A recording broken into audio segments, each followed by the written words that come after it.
नमस्कार, मैं हूं आपके साथ कनुप्रिया सत्तन और आप देख रहे हैं लाइव टीवी समाचार। आइए नजर डालते हैं आज की कुछ खास खबरों पर, लेकिन उससे पहले हम रुक करेंगे आज की हेडलाइंस की ओर। अरावली में ठंडी हवाओं के साथ ठिठुरन भरी ठंडक, सर्द हवाओं के साथ एक बार फिर छाए बादल। ठंड से बचने के लिए लोग पहन रहे गर्म कपड़े। सुल्तानपुर में आराम मशीनों पर चला वन विभाग का हंटर, वन माफियाओं पर विभाग की छापेमार कार्यवाही, अवैध आराम मशीनों को किया चेक। और विदिशा में होगा रामलीला मेले का शुभारंभ, बिना रामलीला मंचन के लगेगा मेला। कोरोना के प्रकोप के चलते सांस्कृतिक और रामलीला मंचन के कार्यक्रम होंगे निरस्त। अब खबरें विस्तार से। चंपारण में एक युवक ने गुरुवार की सुबह आंतरिक कलह के चलते खुद पर पेट्रोल छिड़ककर आत्मदाह करने का प्रयास किया। इस दौरान पड़ोसियों ने बीच बचाव करते हुए उसे स्थानीय पीएचसी पहुंचाया। बता दें, अस्पताल ले जाने तक उसके शरीर का आधा हिस्सा बुरी तरह जल गया था। घायल युवक की पहचान नगर के संजय कुमार सोनी के रूप में हुई है। फिलहाल प्राथमिक उपचार के बाद उसे बेतिया रेफर कर दिया गया।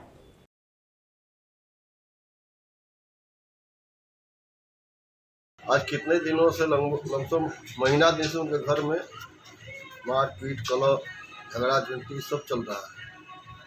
आज सुबह वही वाद विवाद करते हुए वो अपने शरीर पर अपना तेल गिरा कर, पेट्रोल गिरा कर आग लगा लिए। और जब वो घर से निकले हैं भागते हुए, तब मोहल्ले वाला लोग सब जाकर उनको बताया है। उसके बाद हॉस्पिटल में लाया गया है। हॉस्पिटल वाला डॉक्टर साहब उनको रेफर करके आपका नाम बढ़िया इलाज के लिए जो विद्या भेजे। आपका नाम हमारा नाम राजकिशोर तिवारी। पड़ोसी हैं? पड़ोसी हैं?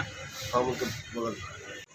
प्राथमिक स्वास्थ्य केंद्र रामनगर में एक एनजीओ पर्सन आया जिसका नाम संजय कुमार सोनी 28 वर्ष, पिता परशुराम सोनी जो रामनगर का निवासी है। वो 60 to 65% बर्न केसेस में हमारे हॉस्पिटल प्राथमिक स्वास्थ्य केंद्र में है। इनका प्राथमिक उपचार कर बेहतर इलाज है तो बर्न हॉस्पिटल बेतिया के लिए रेफर कर दिया गया। मैं डॉक्टर दिया शहराज, मेडिकल ऑफिसर, प्राथमिक स्वास्थ्य केंद्र रामनगर। अरावली में सर्द हवाओं के साथ एक बार फिर से बादल छा गए हैं। यहाँ पर ठंडी हवाओं के साथ ठिठुरन भरी ठंडक देखने को मिल रही है। मेघरज के ग्रामीण अंचल में सुबह से ही सर्द हवाओं का झोंका चल रहा है। ऐसे में ठंडक से बचने के लिए लोगों के पास सिर्फ एक ही उपाय है, वो है गर्म कपड़े। अरावली से जगदीश सोलंकी की रिपोर्ट।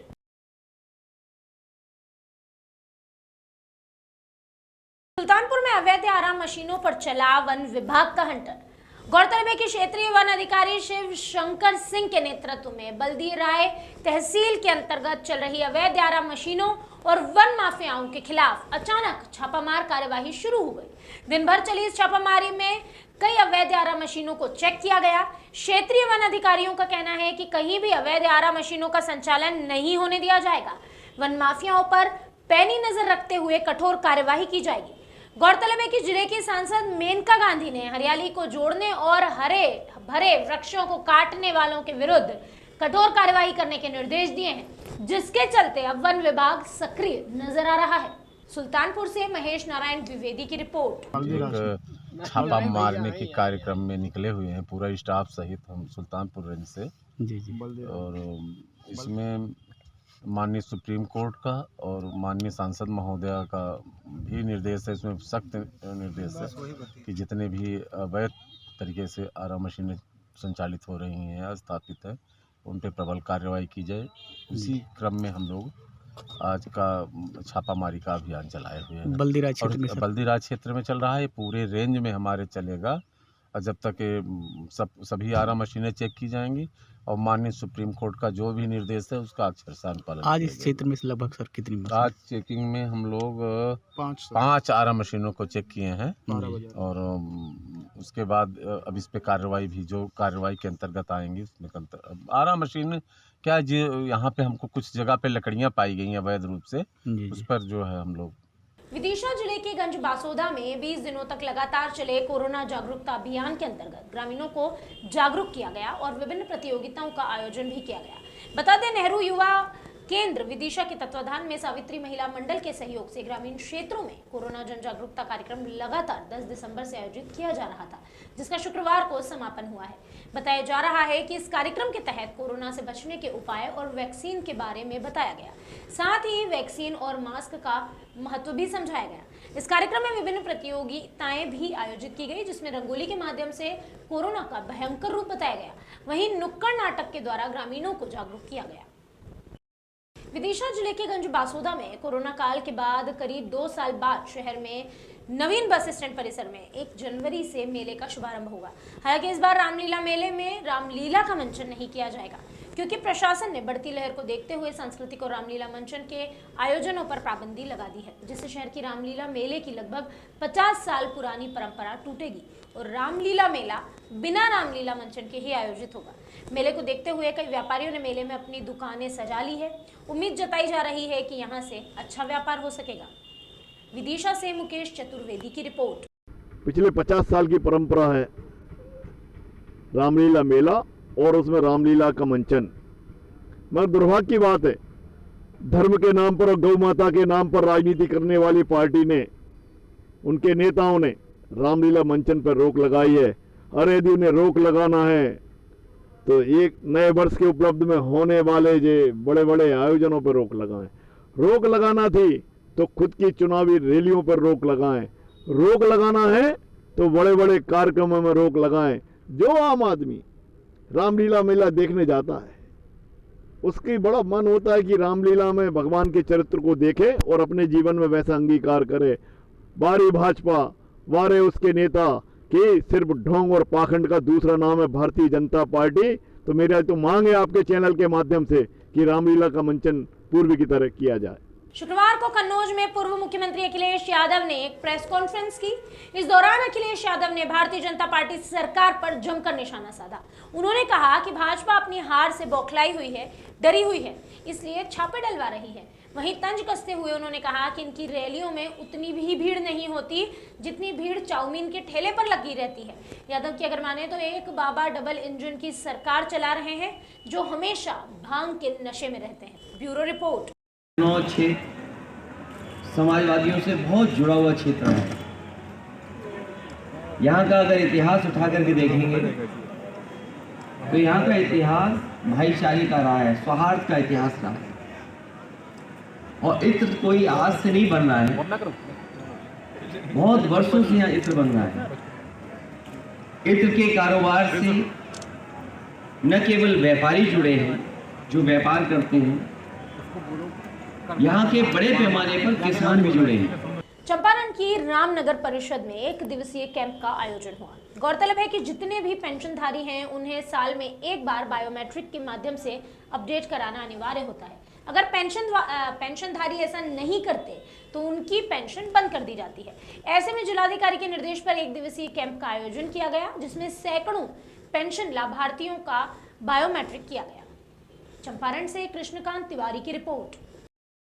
उन्नाव में नगर पंचायत मोहान के वार्ड नंबर 9 मोहल्ला कोट मोहान के सभासद चांद मोहम्मद ने वार्ड में कई वर्षों से काम कर रहे सफाई कर्मियों को फूलों की माला पहनाकर सम्मानित किया और उन्हें नए साल की शुभकामनाएं दी। वहीं कड़ाके की ठंड को देखते हुए उनकी पत्नी और पूर्व सभासद नगमा बेगम ने सफाई कर्मियों को कंबल भी बांटे। सभासद चांद मोहम्मद ने बताया कि उनके वार्ड में काम कर रहे सफाई कर्मियों ने कोरोना काल से लेकर अब तक स्वच्छता का ख्याल रखा है और अपने वार्ड को स्वच्छ बनाए रखा है। उन्नाव के हसनगंज से सैफ सिद्दीकी की रिपोर्ट। शाहजहांपुर में बीती रात एसओजी चौक कोतवाली और रोजा पुलिस की टीम का हाईवे रोड पर गर्रा नदी पुल के पास कुछ बदमाशों से सामना हुआ। इस दौरान बदमाशों ने पुलिस टीम पर ही फायरिंग कर दी और हाथापाई भी की, जिसमें 2 पुलिसकर्मी घायल हो गए। इसके बाद टीम ने जवाबी कार्यवाही की और 6 जेब कतरों को गिरफ्तार कर लिया। इनके कब्जे से पुलिस को अवैध असला, लोगों की जेब काटकर चोरी किए गए 61,500 रुपए, कार और 2 मोटरसाइकिलें बरामद हुई।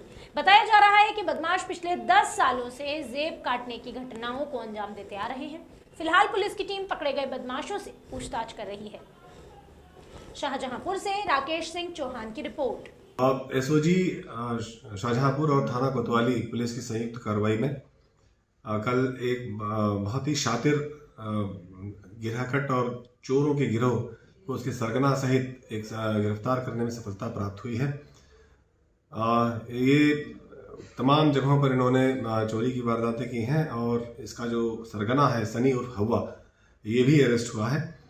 इनके पास से 2 4 पहिया वाहन और 2 मोटरसाइकिलें बरामद हुई हैं। इनकी मोडस ऑपरेंडाई ये है कि ये यहाँ से 4 पहिया वाहनों से, मोटरसाइकिलों से अन्य जनपदों में जाते हैं या जनपद के अन्य इलाकों में जाते हैं।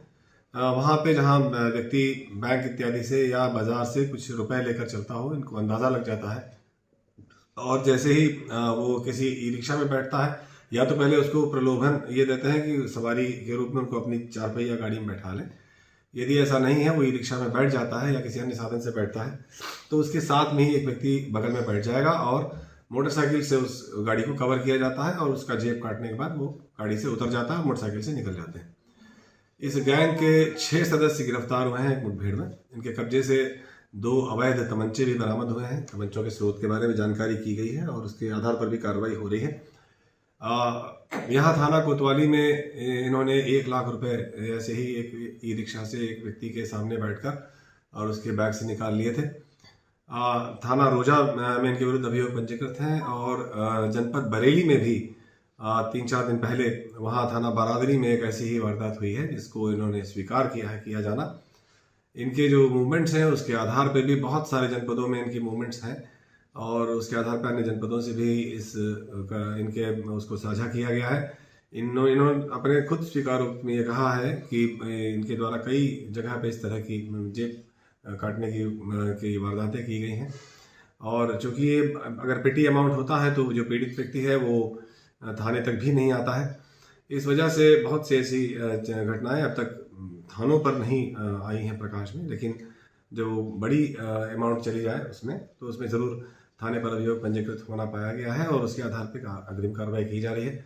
इस पूरे गैंग का सिजरा, इसकी आपराधिक इतिहास भी खंगाला गया है। हवा के विरुद्ध लगभग 1.5 दर्जन से ज़्यादा अभियोग पंजीकृत हैं पूर्व में ही और इसी तरह से इनके अन्य साथियों के विरुद्ध भी आपराधिक अभियोग पंजीकृत हैं जिनको संकलित किया जा रहा है। इनके विरुद्ध नियमानुसार थाना कोतवाली में संबंधित धाराओं के अंतर्गत अभियोग पंजीकृत कर अग्रिम वैधानिक कार्रवाई की जा रही है। बांदा में प्रदेश के कैबिनेट मंत्री नंद गोपाल नंदी ने एक बड़ा बयान दिया। उड्डयन मंत्री ने समाजवादी पार्टी के राष्ट्रीय अध्यक्ष अखिलेश यादव को आड़े हाथों लिया और कहा कि पहले कोरोना की वैक्सीन का खुद विरोध किया, बाद में खुद ने ही वो वैक्सीन लगवा ली। वहीं केंद्र सरकार और प्रदेश सरकार की उपलब्धियां गिनाते नहीं थके और पूरा फोकस उनका शिलान्यास और उद्घाटन पर रहा। भारतीय जनता पार्टी के मुख्य शब्दों से स्वागत कर वाहवाही बटोरते रहे। Bureau report. का जो संकल्प है भारत को विश्व गुरु बनाने के लिए, 5 ट्रिलियन डॉलर इकोनॉमी भारतवर्ष की हो, इसके लिए उत्तर प्रदेश में और देश में तमाम इंफ्रास्ट्रक्चर की सौगात दे रहे हैं। उंगली नीचे आ रही। अभी आपने कानपुर में मेट्रो रेल सहित बहुत सारी योजनाओं का लोकार्पण, जेवर एयरपोर्ट का लोकार्पण, पूरे देश में हवाई कनेक्टिविटी, रोड की कनेक्टिविटी, ट्रांसपोर्ट सिस्टम अच्छा। अभी कल ही प्रयागराज में इलेक्ट्रिक बसों का संचालन शुरू हुआ। आगाज 2022 8 जनवरी को कानपुर में आयोजित है। अभी के लिए बस इतना ही। बाकी खबरों का सिलसिला लगातार रहेगा जारी। आप सभी दर्शकों को नए साल की हार्दिक शुभकामनाएं। उम्मीद करते हैं नया साल आपके जीवन में ढेरों खुशियां लेकर आए।